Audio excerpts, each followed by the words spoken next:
आज के electro homeopathic video में आप सभी का स्वागत है। आशा है आप सभी स्वस्थ और प्रसन्न होंगे। आज के वीडियो में मैं आपको आयरन लोहे की भूमिका और महत्व की चर्चा कर रहा हूँ। यह बताऊंगा कि आयरन हमारे लिए कितना आवश्यक है, इस आयरन को हम कैसे ले सकते हैं, किन किन भोज्य पदार्थों में आयरन सबसे अधिक पाया जाता है और कितना पाया जाता है, कौन कौन से पदार्थ हमको कैसे लेने चाहिए कि हमको आयरन पर्याप्त रूप में मिले। ये भोजन जो है, फूड जो है, ये ब्लड और लिम्फ के लिए पदार्थ की सप्लाई करता है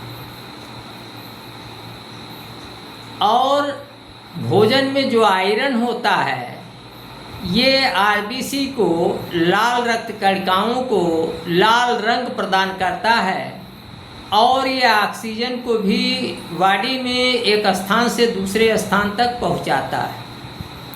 तो इस तरीके से जो वाइटल फोर्स है, जो जीवन को चलाने के लिए, जीवन को गति देने के लिए, जीवन की निरंतरता को बनाए रखने के लिए जो जीवनी शक्ति आवश्यक है, वो जीवनी शक्ति इसी ऑक्सीजन से मिलती है और इस ऑक्सीजन को आयरन ढोती है, आयरन कैरी करती है, एक प्लेस से दूसरे प्लेस ले जाती है।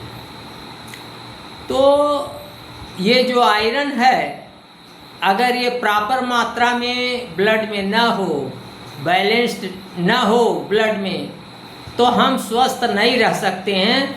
हमारे स्वस्थ रहने के लिए ब्लड में, रक्त में आयरन की मात्रा का, उचित मात्रा का होना आवश्यक है। हम मानव और एनिमल्स, जितने भी जंतु हैं, सभी लोग ये जो पदार्थ हैं, आयरन है या अन्य इनऑर्गेनिक पदार्थ हैं, अकार्बनिक पदार्थ हैं, इनको पृथ्वी से, वायु से और जल में ये जो पाए जाते हैं उनको हम नहीं ग्रहण कर सकते।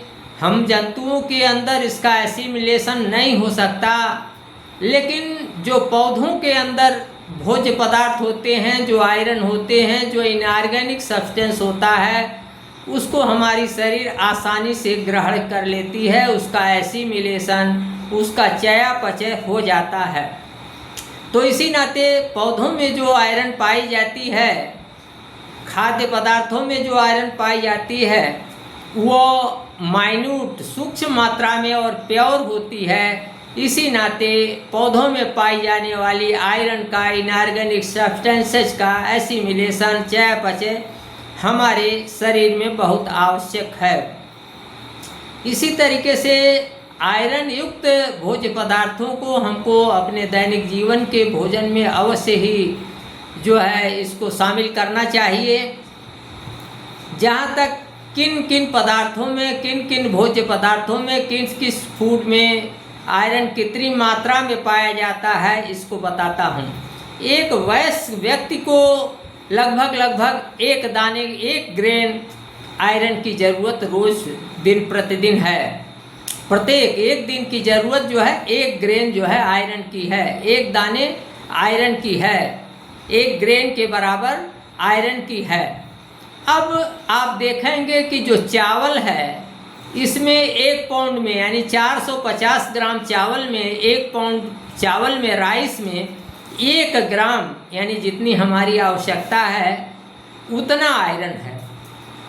ओट मील जो है, इसमें 2 ग्रेन्स पाए जाते हैं। 1 पाउंड अगर ओट मील है तो उसमें 2 ग्रेन्स जो है आयरन पाया जाएगा। इसी तरीके से बार्ली जो है, जौ में अगर 1 पाउंड जौ है तो उसमें ½ ग्रेन पाया जाता है। इसी तरीके से सेम है बीन जिसको कहते हैं, इसमें 2/3 ग्रेन के बराबर जो है आयरन पाया जाता है। और बीन में जितना आयरन पाया जाता है उतना ही आयरन पोटैटो में, आलू में पाया जाता है। इसी तरीके से गेहूं का जो आटा होता है, उसमें 1 पाउंड अगर गेहूं का आटा है तो उसमें 1/3 ग्रेन पाया जाएगा आयरन का।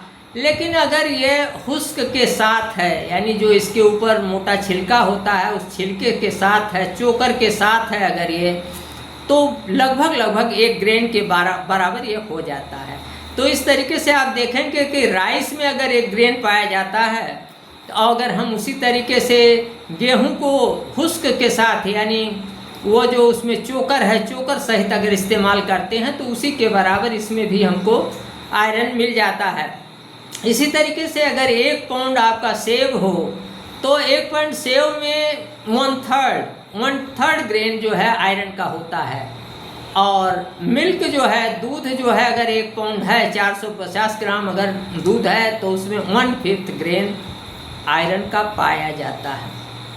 तो इस तरीके से आपने देखा कि आयरन जो है हमें चावल से और चोकर सहित गेहूं के आटे से और इसी तरीके से ओट मील से सबसे अधिक, और बार्ली से, एप्पल से, सेब से और मिल्क से, इन तमाम जगहों से, इन तमाम भोज्य पदार्थों से हमें आयरन मिलता है।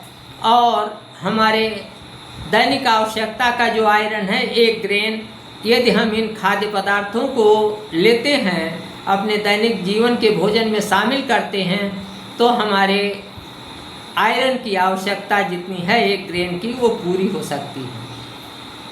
तो इस तरीके से हमको अपने भोजन पर विशेष ध्यान देना चाहिए और विशेष रूप से आयरन कंटेनिंग फूड पर विशेष ध्यान देना चाहिए। और इसमें किसमें कितना आयरन पाया जाता है इसको मैंने आपको विस्तार से बताया।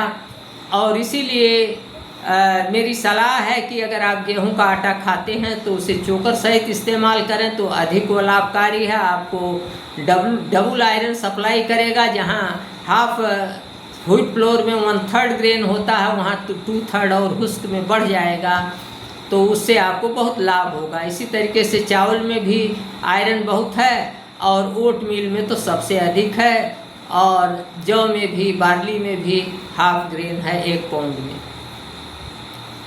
यदि आप इलेक्ट्रो होम्योपैथिक प्रेमी हैं और आप तक आपने मेरा YouTube channel doctor Premanand subscribe नहीं किया है तो आज ही और अभी सब्सक्राइब कर लें और वीडियो को अधिक से अधिक लाइक और शेयर करें। अपना प्यार बनाए रखें। यदि आपने अभी तक हमारा YouTube channel doctor Premanand subscribe नहीं किया है तो दोबारा बता दे रहा हूँ, अभी और आज ही सब्सक्राइब कर लें। अपना प्यार बनाए रखें।